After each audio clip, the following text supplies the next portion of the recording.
नमस्कार मेरे प्यारे बच्चों, हिंदी की कक्षा में आज आपका स्वागत है। आज हम पढ़ेंगे पिछले जो पाठ के जहाँ तक हमने पढ़ा था, पाठ 9 कारक। तो कारक का पिछले कक्षा में हमने कारक के प्रथम 3 कर्ता कारक, कर्म कारक और करण कारक पढ़ा था। आज हम बाकी के जो कारक हैं उनके बारे में पढ़ेंगे।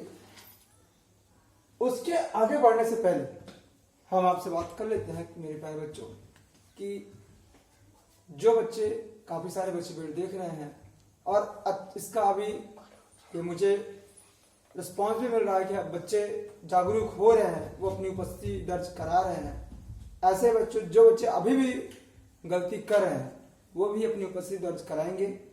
जैसे आप वीडियो देखना प्रारंभ करें, वीडियो को आप वहीं पर रोकें। पहले आप कमेंट बॉक्स में अपना नाम, कक्षा और वर्ग लिख करके अवश्य भेजें। उसके बाद फिर आप वीडियो देखें और समझें। और वीडियो देखने के बाद अगर आपको किसी शब्द से लेकर, किसी वाक्य से लेकर या कोई ऐसा विचार आपके मन में आ रहा है जिसमें आपको लग रहा है कि ये समस्यात्मक है, ये समस्या है आपके लिए, तो आप उसे तुरंत बिना संकोच उसी कमेंट बॉक्स में लिखें। आपको जैसे ही मुझे आपका उत्तर मिलेगा, आपकी समस्या मिलेगी, मैं आपको उसका उत्तर उपलब्ध करवाने का प्रयास करूंगा। आइए हम आगे बढ़ते हैं। आज हम पढ़ेंगे पाठ 9 कारक। पिछले कक्षा में हमने पढ़ा था कारक। कारक क्या है? कारक वह संज्ञा या सर्वनाम का कोई रूप, संज्ञा सर्वनाम का के जिस रूप से हम उसका संबंध वाक्य में क्रिया के साथ जाने, वाक्य में क्रिया के साथ जाने, उसे हम कारक कहते हैं। जैसे जो भी संज्ञा हो अथवा सर्वनाम, संज्ञा समझ रहे हैं, किसी का नाम, किसी व्यक्ति का नाम, किसी वस्तु का नाम, किसी स्थान का नाम या किसी जगह का नाम या किसी का भी नाम हो, वो संज्ञा है। और सर्वनाम क्या है? ऐसे शब्द जो स्त्रीलिंग या पुल्लिंग दोनों में प्रयोग किए जाते हैं। और इस तरह से हम किसी भी व्यक्ति के स्थान पर, संज्ञा के स्थान पर जिन शब्दों का हम प्रयोग करते हैं हम सर्वनाम कह सकते हैं।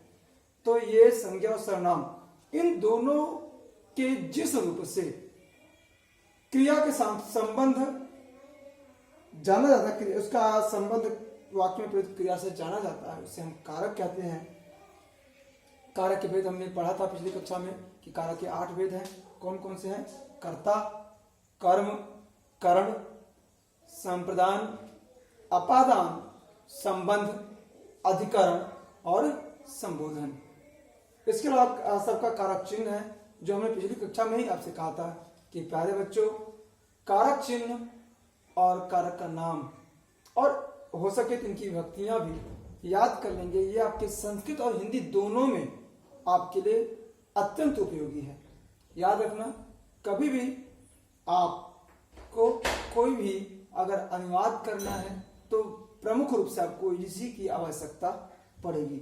इसके अलावा चाहे आपको हिंदी अर्थ समझना हो या संस्कृत से हिंदी अर्थ समझना हो या हिंदी में ही अगर हम वाक्य को प्रयोग कर रहे हैं, तो हमें जब तक कारक की जानकारी नहीं होगी, हमें यह समझ नहीं आएगा कि कौन से शब्द के साथ हमें क्या प्रयोग करना चाहिए।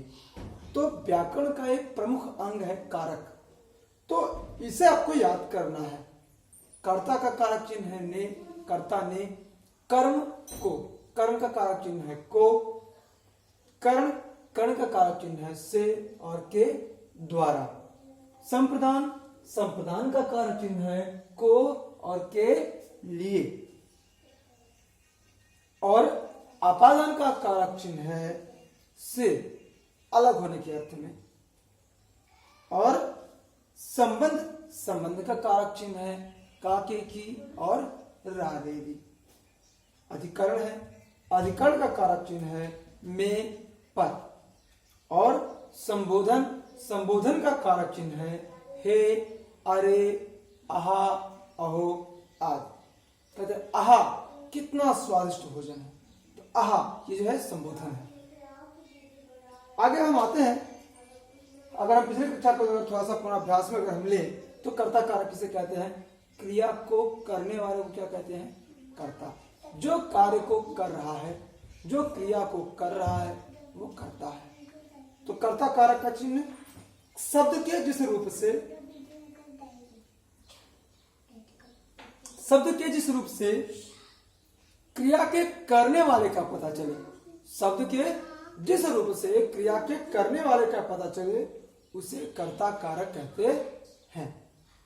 याद रखना, फिर से समझिए बच्चों, कि शब्द के जिस रूप से क्रिया के करने वाले का पता चले, उसे हम कर्ता कारक कहते हैं।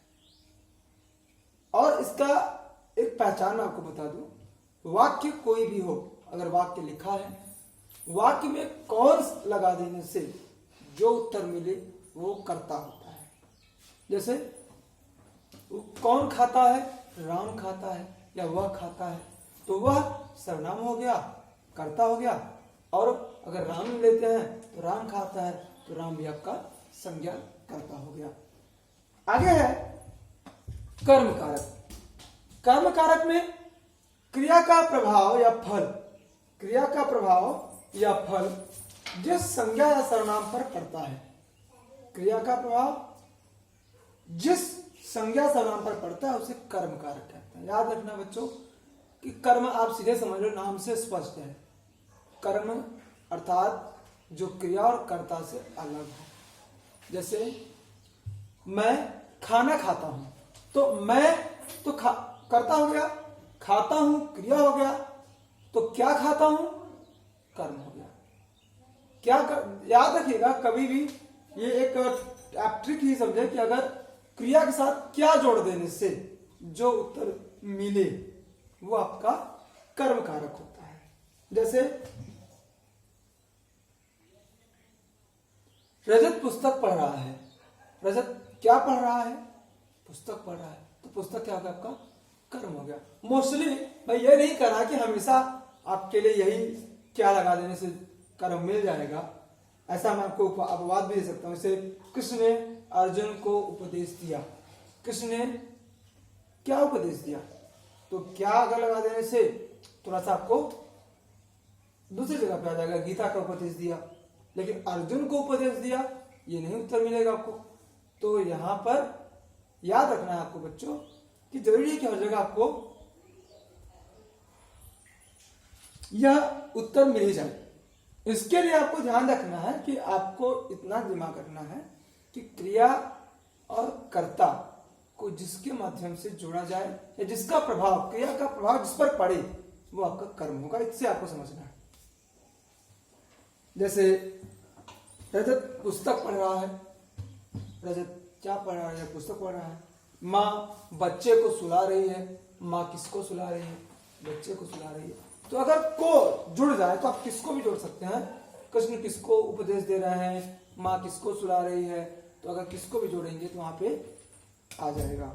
लेकिन किसके नहीं, का के की, इसको नहीं जोड़ना। अगर का के की अगर आप लगाए, हो सकता है आपका उत्तर गलत मिलेगा, क्योंकि वो फिर संबंध कारक हो जाएगा। आगे हम फिर बात करते हैं संबंध कारक के बारे में भी। आगे है कर्ण कारक।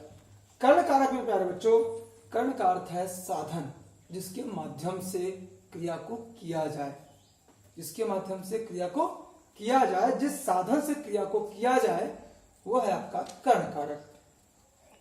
अब देख लेते हैं इसे हम। संज्ञा या सर्वनाम के जिस साधन द्वारा क्रिया संपन्न होती है, उसे कर्ण कारक कहते हैं।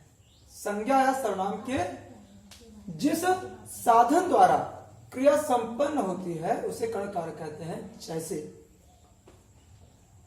इसका कारक चिन्ह तो हमने आपको पहले बताया, इसका कारक चिन्ह है से या के द्वारा।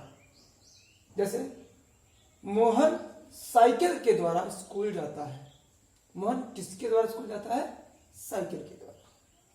तो अब वो स्कूल जाता है, लेकिन किसी के माध्यम से जा रहा है, तो जिसके साधन से स्कूल जा रहा है वो क्या होगा? आपका कर्ण कारक होगा, अर्थात तृतीया विभक्ति कर्ण कारक। तो यहां पे क्या हो गया आपका? कर्ण। कर्ण कौन हुआ? साइकिल। दादी ने दूध से खीर पकाई।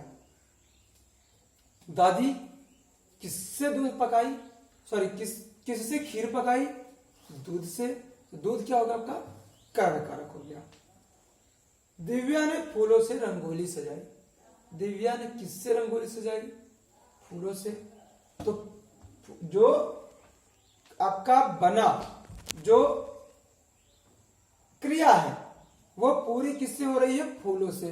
तो वो जिसके माध्यम से, जिसके साधन से क्रिया पूरी हो रही है, जिस साधन से, वो आपका कर्ण कारक होगा। आगे आते हैं हम अपने अब इस पाठ पे, संप्रदान कारक। संप्रदान कारक क्या है, संप्रदान कारक है कर्ता जिसके लिए कार्य करता है या जिसे कुछ देता है, उसे संप्रदान कारक कहते हैं। जैसे मैंने माता जी के लिए चाय बनाई। अब देखते हैं इसे संप्रदान कारक। प्यारे बच्चों, संप्रदान कारक में कर्ता जिसके लिए कार्य करता है, जैसे मैं कक्षा 7 के लिए हिंदी पढ़ाता हूं। मैं कक्षा 7 के लिए हिंदी पढ़ाता हूं, तो मैं कर्ता हो गया। कक्षा 7 के लिए, किसके लिए, अर्थात परिभाषा समझिएगा कि कर्ता जिसके लिए कार्य करता है, कर्ता जिसके लिए कार्य करता है वो कर्ण कारक होता है। या जिसको कुछ देता है, कर्ता जिसे कुछ देता है वहां भी संप्रदान कारक होता है। जैसे कि मैं कक्षा 7 के लिए हिंदी पढ़ाता हूं, तो मैं कर्ता हुआ। कक्षा 7 क्या हुआ, आपका कर्ण कारक हुआ। हिंदी क्या हुआ, कर्म हो गया। पढ़ाता हूं क्रिया हो गई। तो याद रखना, मैं कर्ता कारक हो गया, कक्षा 7 आपका हो गया कर्ण का संप्रदान कारक, और हिंदी क्या हो गया आपका कर्म कारक, और पढ़ाता हूं आपकी हो गई क्रिया। जैसे मैंने माता जी के लिए चाय बनाई। किसके लिए चाय बनाई, माता जी के लिए। तो मैंने माता जी के लिए चाय बनाई, तो मैंने यहां पे कौन हो गया, कर्ता। माता जी के लिए, माता जी कौन हो गई, आपका कर्ण कारक, यहां पर संप्रदान कारक, और चाय कर्म कारक, बनाई क्रिया हो गया। ये आपका। इसके अलावा छात्राओं ने अध्यापिका को किताबें दी। छात्राओं ने, किसने, कौन, छात्राओं ने। छात्रा ने क्या हो गई, कर्ता हो गई। और अध्यापिका को, किसको, जिसको दिया जाए। हमने पहले ही परिभाषा में बता दिया, जिसे कुछ देता है या जिसे कुछ दिया जाए या जिसे हम कुछ दे रहे हैं। तो जिसे दे रहे हैं वो कौन सा होगा, संप्रदान कारक। तो यहां पर किसको दिया जा रहा है, अध्यापिका को दिया जा रहा है, तो अध्यापिका हो गई यहां पे आपका संप्रदान कारक। क्या दिया गया, किताबें दिया गया। दिया आपका दी जो हो गई वो आपकी क्रिया हो गई, किताबें क्या हो गई, कारक। इस तरह से छात्रा कर्ता, अध्यापिका हो गई आपकी संप्रदान कारक, और किताबें क्या हो गई, कर्म कारक, दी क्या हो गई, क्रिया। इस तरह से आपको इनका ध्यान देना है बच्चों। जब भी कभी आपको समस्या आए तो इसका ध्यान देना है। परिभाषा आप, इसीलिए मैं आपको आज के गृह कार्य में मैंने आपको गृह कार्य यही दिया है कि सभी कारकों की परिभाषा व कारक चिन्ह याद कीजिए। मैंने जो गृह कार्य दिया है सिर्फ इसीलिए दिया है बच्चों कि जब आप ये परिभाषा याद कर लेंगे तो आपको कहीं भी कोई समस्या नहीं आएगी। तुरंत जैसे ही वाक्य पढ़ेंगे आपके दिमाग में तुरंत, जैसे कंप्यूटर में हम एक्सेल फाइल को क्लिक करते फाइंड करते हैं और फाइंड करके वो चीज तुरंत हम एक बटन दबाते हुए प्राप्त कर लेते हैं, वैसे ही बिल्कुल उसी तरह से जब परिभाषा आपके माइंड में सेट हो जाएगा, परिभाषा आप पूरी तरह से याद कर लेंगे, वैसे ही जैसे ही आप वाक्य पढ़ेंगे आपके दिमाग में तुरंत वो चीज कौन आएगा, ये यहाँ पे ये कारक होगा और यहाँ पे इसका प्रयोग किया जाएगा। यहाँ पर फिर आपको किसी भी तरह का कोई संदेह नहीं होगा। प्यारे बच्चों, फिर से अगर और कोई वाक्य, जैसे मान लीजिए और वाक्य है कि माँ ने कल्पना के लिए गुड़िया खरीदी। माँ ने किसके लिए गुड़िया खरीदी, कल्पना के लिए। तो किसने खरीदी, माँ ने खरीदी। तो माँ यहाँ पे आपका कर्ता हो जाएगा, किसने खरीदी? माँ ने खरीदी। किसके लिए खरीदी? गुड़िया के लिए, कल्पना के लिए। तो कल्पना कौन है? कल्पना कौन है? आपका संप्रदान कारक, क्योंकि गुड़िया के लिए, कल्पना के लिए खरीदा जा रहा है गुड़िया, तो कल्पना हो गई संप्रदान कारक। और किसके लिए? किसके लिए गुड़िया खरीदा गया? कल्पना के लिए संप्रदान कारक हो गया। और क्या खरीदा गया? गुड़िया खरीदा गया, ये आपका कर्म कारक हो गया। और खरीदना आपकी क्रिया हो गई। इस तरह से आपका ये हो गया आपका संप्रदान कारक। मेरे प्यारे बच्चों, आज की वीडियो में बस इतना ही। आपके लिए दिखाया होगा कि सभी कारकों की परिभाषा व कारक चिन्ह याद कीजिए और पाठ 8 के अभ्यास कार्य याद कीजिए। आज की वीडियो बस इतना ही। अगले वीडियो में फिर से मिलेंगे अगले भाग के साथ। तब तक के लिए नमस्कार, धन्यवाद।